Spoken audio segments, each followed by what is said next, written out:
প্রিয় বন্ধুরা, আজ তোমাদের সাথে আলোচনা করতে চলেছি Calcutta university political science honours. তোমরা যারা 6 সেমিস্টারে পড়ছো, তোমাদের যে ডিএসসি A4 পেপারটা রয়েছে তার নাম রয়েছে আন্ডারস্ট্যান্ডিং গ্লোবাল পলিটিক্স। তো এই 2021 সালের যে ছোট প্রশ্নগুলো সেগুলো নিয়ে আজকে আলোচনা করব, আর তারপর 2022 সালের যে ছোট প্রশ্ন সেগুলো নিয়েও আলোচনা করব। তো দেখো, 21 সালে প্রথম যে প্রশ্নটা এসেছিল, কোন সালে এবং কোন চুক্তির মাধ্যমে ইউরোপে প্রথম আধুনিক জাতিরাষ্ট্রের ধারণার উন্মেষ হয়েছিল? ট্রিটি অফ ওয়েস্টফেলিয়া, 1648 সালে। এরপর সার্বভৌমত্বের ধারণায় 1789 ফরাসি বিপ্লব নতুন কী যোগ করেছিল? স্বেচ্ছাচারী রাজতন্ত্রের পরিবর্তে জনগণের সার্বভৌমত্বের ধারণা আসে।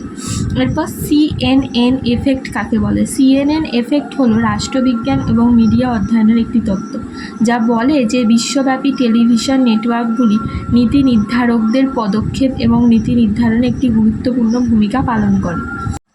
হু অ্যাফ্রেড অফ দ্য WTO বইটি কার লেখা? Kent Jones.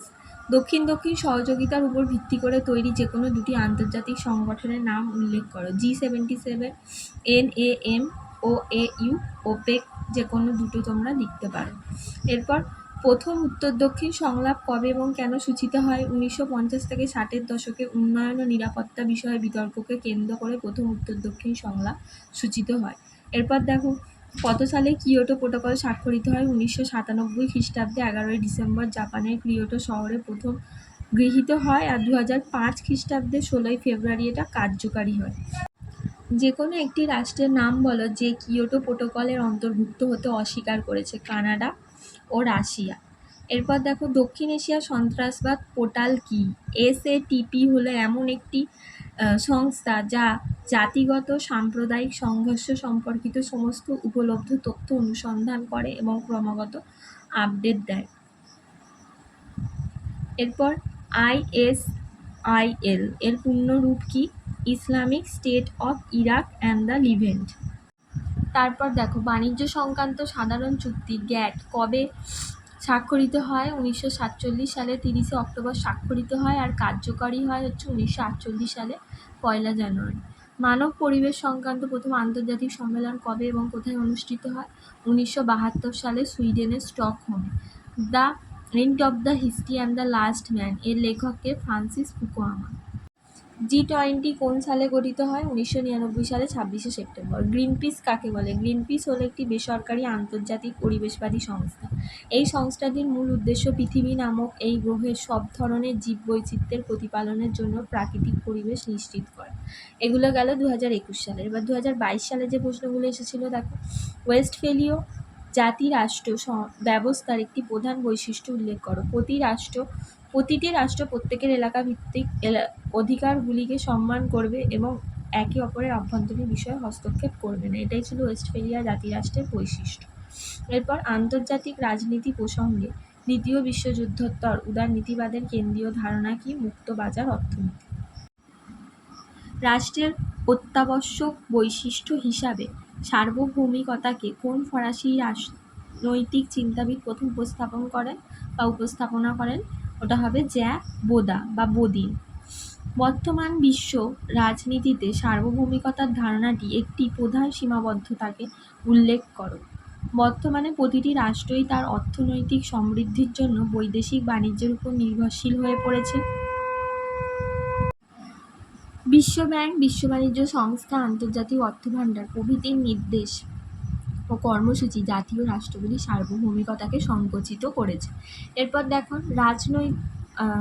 এটা হচ্ছে আন্তর্জাতিক রাজনৈতিক অর্থনীতির অভিতব্য বিষয় কি? বিশ্বব্যাপী বৈষম্য দূরীকরণ এবং সম্পদ বন্টন, আর্থিকীকরণ, বাণিজ্য, শ্রম এবং অর্থের বিশ্বব্যাপী নিয়ন্ত্রণ। এরপর কোন সালে ডাঙ্কেল খসড়া স্বাক্ষরিত হয়? 1991 সালে। কেইনাসের অর্থনৈতিক মডেলের কেন্দ্রীয় ধারণাটি কি? সঞ্চয় করা অর্থের পরিমাণ বিনিয়োগ করা অর্থের চেয়ে বেশি হবে। বাণিজ্য ও বৈদেশিক শুল্ক সংক্রান্ত সাধারণ চুক্তি গ্যাটের দক্ষিণ এশিয়ার দুটি প্রতিষ্ঠাতা রাষ্ট্রের নাম? ভারত, চীন, পাকিস্তান। যে কোনো দুটি তোমরা লিখবে। এরপর QUAD কোয়াড কি? কোয়াড হলো মার্কিন যুক্তরাষ্ট্র, জাপান, অস্ট্রেলিয়া এবং ভারতের মধ্যে একটি নিরাপত্তামূলক আলোচনা বা চতুষ্পাক্ষিক নিরাপত্তা সংলাপ। কোয়াডের full form? Quadrilateral security dialogue. এটা হচ্ছে 2007 সালে জাপানের প্রধানমন্ত্রী শিনজো আবে প্রথম ধারণাটি উত্থাপন করেছিলেন, আর 2017 সাল থেকে অগ্রগতি শুরু হয়। ওয়াশিংটন ঐকমত্য এর মূল উদ্দেশ্য কি? রাজস্ব শৃঙ্খলা বজায় রাখা, জনসাধারণের ব্যয়ের অগ্রাধিকার পুনর্বিন্যাস, কর নীতি সংস্কার, প্রতিযোগিতামূলক বিনিময় হার বজায় রাখা ইত্যাদি।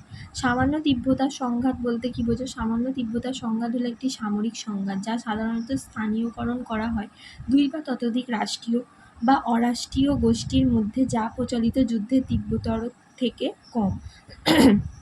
এরপর ইউএনএফসিসি পূর্ণরূপ কি? United nation framework convention on climate change.